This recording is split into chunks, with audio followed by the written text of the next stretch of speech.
ശരവണ ഭവനിലൊക്കെ പോയി കഴിഞ്ഞാൽ കിട്ടുന്ന പൂരി ഭാജീൻ്റെ റെസിപ്പിയാണ്. അപ്പോൾ ഇത് നമുക്ക് ചപ്പാത്തിൻ്റെ കൂടെയും എന്തിൻ്റെ കൂടെയും സെർവ് ചെയ്യാം കേട്ടോ.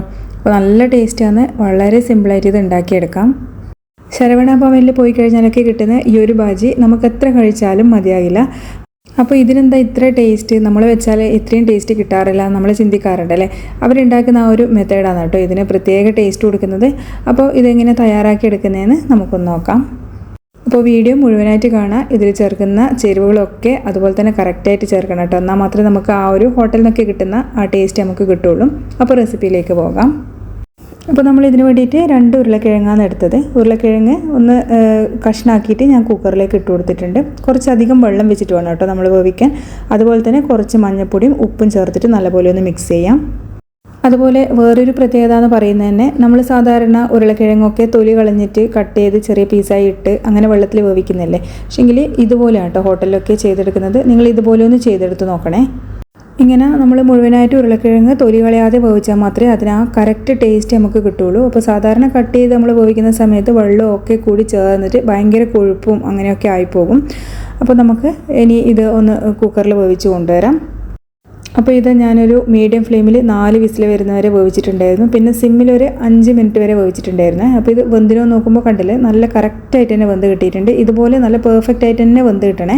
പകുതി അങ്ങനെ വേവാണ്ട് കഷ്ണങ്ങൾ അങ്ങനെ ചിലപ്പോൾ ഇങ്ങനെ മുഴുവൻ വേവിക്കുമ്പോൾ കിട്ടാറുണ്ട്. അങ്ങനെയൊന്നും ശരിയാവില്ല കേട്ടോ. നല്ല കറക്റ്റായിട്ട് തന്നെ നമ്മളിതിങ്ങനെ കുത്തി നോക്കിയിട്ട് നല്ല കറക്റ്റായിട്ട് ഇതിങ്ങനെ വെന്ത് കിട്ടിയോ നോക്കിയിട്ട് മാത്രമേ നമ്മൾ അത് പിന്നെ കുക്കിങ്ങിന് യൂസ് ചെയ്യാതെ കേട്ടോ. ഇനി നമ്മൾ ഉരുളക്കിഴങ്ങ് വെള്ളത്തിൽ നിന്ന് നമുക്ക് വേറൊരു പാത്രത്തിലേക്ക് മാറ്റി കൊടുക്കാം. വെള്ളം നമുക്കിനി യൂസ് ചെയ്യേണ്ട ആവശ്യമില്ല കേട്ടോ. അതുപോലെ തന്നെ ഇനി ചൂടോടുകൂടി തന്നെ ഇതിൻ്റെ തൊലി ഒന്ന് പൊളിച്ചെടുക്കാം. ചൂടോടുകൂടി ഇത് നമുക്ക് ഉടച്ചെടുക്കേണ്ടതാണ്. അപ്പോൾ ഇങ്ങനെ ആ ഒരു ചൂടിൽ തന്നെ മാത്രമേ തൊലി പൊളിക്കാനും നല്ല എളുപ്പമായിരിക്കും. അപ്പോൾ അതുകൊണ്ട് കൈ പൊള്ളും, എന്നാലും നോക്കിയിട്ട് ഒന്ന് ചെയ്ത് കൊടുക്കാം. അതുപോലെ തന്നെ ചൂടോടുകൂടി തന്നെ വേണം നമ്മളിതൊന്ന് ഉടച്ചെടുക്കാൻ. അപ്പോൾ ഇതാ നമ്മൾ ഒരു ഫോർക്ക് വെച്ചിട്ടൊന്ന് ഉടച്ചെടുക്കുന്നുണ്ട്. അപ്പോൾ എന്ത് വെച്ചിട്ടുണ്ടെങ്കിൽ കയ്യിൽ വെച്ചിട്ടോ എന്ത് വേണമെങ്കിലും വെച്ചിട്ട് നിങ്ങൾക്ക് അങ്ങ് ഉടച്ചെടുക്കാം. നമ്മൾ സാധാരണ വെള്ളത്തിൽ വേവിക്കുന്നതും അതായത് തൊലി കളഞ്ഞിട്ട് വെള്ളത്തോടു കൂടി നമ്മൾ കുക്ക് ചെയ്യുന്നതും തമ്മിൽ നല്ല ഡിഫറൻസ് ഉണ്ട്. അപ്പോൾ ഇത് കാണുമ്പോൾ തന്നെ നിങ്ങൾക്ക് മനസ്സിലാവുന്നുണ്ടാവും. നല്ല കിഴങ്ങ് പുഴുങ്ങിയിട്ട് ഇതാവുന്ന പോലെയാണ് ഇത് ഉണ്ടാവുക. ഇതുപോലെയാണ് കേട്ടോ നമുക്ക് വേണ്ടത്. ഒരുപാട് എല്ലാം കൂടി അങ്ങ് ഉടച്ചെടുക്കരുത്. ചെറിയ ചെറിയ പീസുകൾ അങ്ങനെ കാണാൻ കിടക്കും വേണേ. അപ്പോൾ നമ്മളെ കിഴങ്ങ് റെഡി ആയിട്ടുണ്ട്. ഇനി നമുക്ക് കറി ഉണ്ടാക്കാൻ തുടങ്ങാം. സാധാരണ ശരവണ ഭവൻ ഹോട്ടലിലൊക്കെ ഇതുപോലെ ചട്നിയും പിന്നെ നമ്മൾ ഭാജിയൊക്കെ ഉണ്ടാക്കുമ്പോൾ അവരെടുക്കുന്നത് എള്ളെണ്ണയാണ്. വെളിച്ചെണ്ണയ്ക്ക് പകരം എള്ളെണ്ണയാണ് കൂടുതൽ ടേസ്റ്റ് കൊടുക്കുക. അപ്പോൾ എള്ളെണ്ണ തന്നെ എടുക്കുക. ഏകദേശം ഒരു 2 ടേബിൾ സ്പൂൺ ഞാൻ എടുത്തിട്ടുണ്ട്. അത് നല്ലപോലെ ചൂടായതിന് ശേഷം മാത്രം കടുക് ഇട്ട് കൊടുക്കുക. അപ്പോൾ കടുക് ഇതാ ഒന്ന് പൊട്ടി വരുന്നുണ്ട്. ഈ ഒരു സമയത്ത് നമുക്ക് ബാക്കിയുള്ള ചേരുവകളൊക്കെ ചേർത്ത് കൊടുക്കാം. ഒരു 1/4 ടീസ്പൂൺ നല്ല ജീരകം ചേർത്ത് കൊടുക്കുന്നുണ്ട്. ഒരുപാട് അളവ് കൂടണ്ട കേട്ടോ, 1/4 ടീസ്പൂൺ മാത്രം മതിയാകും. അപ്പോൾ അതും കൂടി ഒന്ന് പൊട്ടി വരുന്ന സമയത്ത് പിന്നെ നമ്മൾ ചേർത്ത് കൊടുക്കുന്നത് കടലപ്പരിപ്പാണ്. കടലപ്പരിപ്പ് ഞാൻ 1 ടീസ്പൂൺ തന്നെ എടുത്തിട്ടുണ്ട്. പിന്നെ അതുപോലെ 1 ടീസ്പൂൺ ഉഴുന്നുപരിപ്പും ചേർത്ത് കൊടുക്കാം. അപ്പോൾ ഇത് രണ്ടും ഒരേ അളവിൽ തന്നെ എടുക്കുക കേട്ടോ. പിന്നെ ഇതിലേക്ക് നമുക്ക് ഒരു 2 വറ്റൽ മുളകും കൂടിയും ചേർത്ത് കൊടുക്കാം. അപ്പോൾ ഇനി നമ്മൾ ഈ ചേർത്ത ഉഴുന്നുപരിപ്പും കടലപ്പരിപ്പും ഒക്കെ ഇല്ലേ, അതിൻ്റെ ആ ഒരു കളറും ഒക്കെ നല്ല പോലെ ഒന്ന് മാറി വരണം കേട്ടോ. അതുപോലെ തന്നെ ഇതിൽ കാശ്മീരി മുളകോ പിന്നെ വറ്റൽ മുളക് സാധാരണ എരിവുള്ള മുളകോ ഏത് വേണമെങ്കിലും ചേർക്കാം. പിന്നെ ഇതിലേക്ക് ചേർക്കുന്നത് നമ്മുടെ പച്ചമുളകാണ്. പച്ചമുളക് ഒരു 3-4 എടുക്കുന്നുണ്ട്. അത് വട്ടത്തിൽ അരിഞ്ഞിട്ടാണ് ചേർക്കേണ്ടത്. അതും കൂടിയും ചേർത്ത് നല്ല പോലെ ഇതൊന്ന് റോസ്റ്റ് ചെയ്തെടുക്കാം. പച്ചമുളകിൻ്റെ എരിവാണ് ഇതിൽ കൂടുതൽ നിൽക്കേണ്ടത്.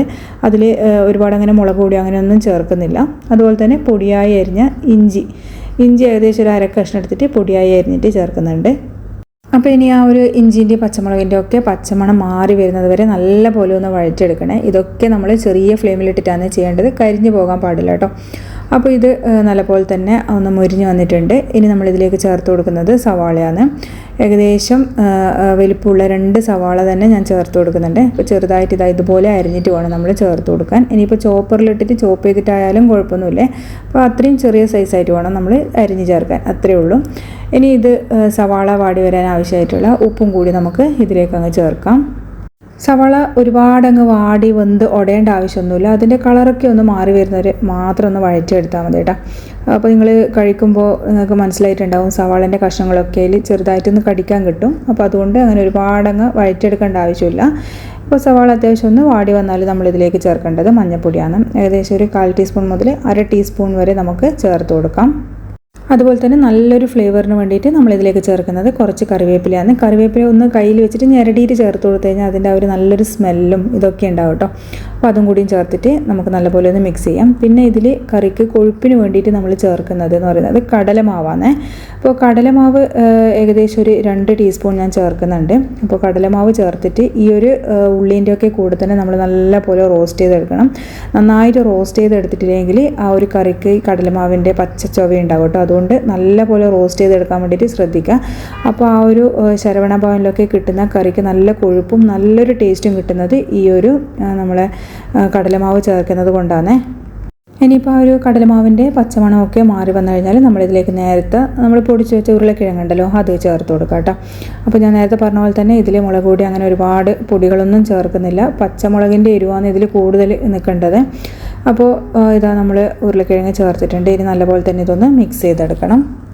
ഇനി ഒരു ഉരുളക്കിഴങ്ങ് നമ്മൾ മസാലയായിട്ട് നല്ല പോലെ ഒന്ന് മിക്സ് ചെയ്ത് കിട്ടണം. ആ ഒരു ഉള്ളിയും അതുപോലെ തന്നെ ചേർത്ത ആ ഒരു മസാലകളിലൊക്കെ ഈ ഒരു ഉരുളക്കിഴങ്ങുമായിട്ട് നല്ലോണം യോജിച്ച് അതിൻ്റെ കളറ് നല്ലൊരു മഞ്ഞ കളറായി വരുന്നവരെ നമ്മൾ വഴറ്റിയെടുക്കണം കേട്ടോ. അതിനുശേഷം പിന്നെ നമ്മൾ ചേർക്കുന്നത് ചൂടുവെള്ളമാണ്. പച്ചവെള്ളം ഒരിക്കലും ചേർക്കരുത്. നല്ലപോലെ തിളപ്പിച്ച വെള്ളമാണ് ഇതിലേക്ക് ചേർത്ത് കൊടുക്കാൻ. എന്നിട്ട് വീണ്ടും ഇതെല്ലാം നല്ലപോലെ ഒന്ന് യോജിപ്പിച്ചെടുക്കുക.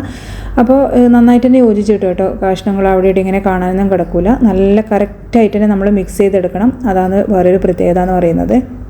അപ്പോൾ ശരവണ ഭവനിൽ പോയിട്ടൊക്കെ ഈ ഒരു പൂരിഭാജി കഴിച്ചവർക്ക് മനസ്സിലായിട്ടുണ്ടാകും. നല്ല അടിപൊളി കറിയാണ്, നല്ല കൊഴുപ്പോട് കൂടിയ, എല്ലാം കൂടി നല്ല മിക്സായിട്ട് അല്ലേ.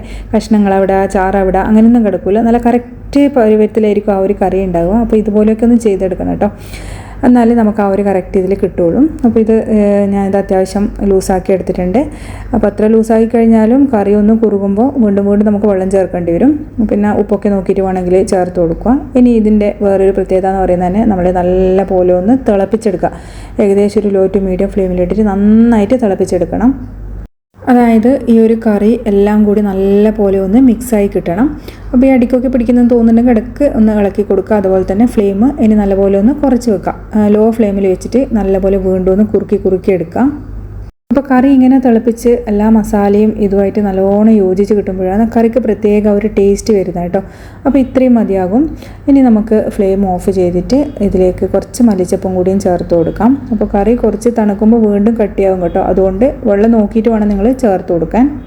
അപ്പോൾ നമ്മളെ കറി ഇതാ ഇവിടെ റെഡി ആയിട്ടുണ്ട്. നല്ല കൊഴുത്ത ഗ്രേവിയോട് കൂടിയ കറിയാണ്. ഇതിൽ നിന്ന് ആ ഒരു കടലപ്പരിപ്പും അതുപോലെ തന്നെ ഉഴുന്ന് പരിപ്പൊക്കെ കടിക്കാൻ കിട്ടുമ്പോൾ ഒരു പ്രത്യേക ടേസ്റ്റാണ്. അപ്പോൾ കറിക്ക് നല്ല കൊഴുപ്പ് കിട്ടാൻ വേണ്ടി നമ്മളിതിൽ ചേർക്കുന്നതിന് ഞാൻ നേരത്തെ പറഞ്ഞതുപോലെ തന്നെ നമ്മളെ കടലമാവാണ്. അതാണ് ഒരു പ്രത്യേക ടേസ്റ്റും കൊടുക്കുന്നത് കേട്ടോ. നമ്മൾ തേങ്ങയോ തേങ്ങാപ്പാലോ ഒന്നും ചേർത്തില്ലെങ്കിലും നമുക്ക് ഈ ഒരു കടലമാവ് ചേർത്ത് കഴിഞ്ഞാൽ നല്ല ടേസ്റ്റ് തന്നെ കിട്ടും. അപ്പോൾ കടലമാവ് അതിൽ ഡയറക്റ്റ് പൊടിയായിട്ട് ചേർക്കണമെന്നില്ല. നിങ്ങൾക്ക് വേണമെങ്കിൽ കുറച്ച് ചൂടുവെള്ളത്തിലൊന്ന് മിക്സ് ചെയ്തിട്ട് ചേർത്തിട്ട് പച്ചമണം മാറ്റിയാൽ മതി. അപ്പോൾ ഈ ഒരു കറി തീർച്ചയായിട്ടും ഒന്ന് ട്രൈ ചെയ്ത് നോക്കുക. ഇനിയിപ്പോൾ പൂരിക്ക് മാത്രമല്ല ചപ്പാത്തിക്കും എന്തിൻ്റെ കൂടെയും നല്ലൊരു കോമ്പിനേഷനാണ് കേട്ടോ. അപ്പോൾ വീഡിയോ ഇഷ്ടമായാൽ ട്രൈ ചെയ്ത് നോക്കാൻ മറക്കരുത്. അതുപോലെ ചാനൽ ആദ്യമായിട്ട് കാണുന്നവരാണെങ്കിൽ ലൈക്ക് ചെയ്യാനും ഷെയർ ചെയ്യാനും സബ്സ്ക്രൈബ് ചെയ്ത് സപ്പോർട്ട് ചെയ്യാനും മറക്കല്ലേ. അടുത്ത വീഡിയോയിൽ നമുക്ക് വീണ്ടും കാണാം. താങ്ക്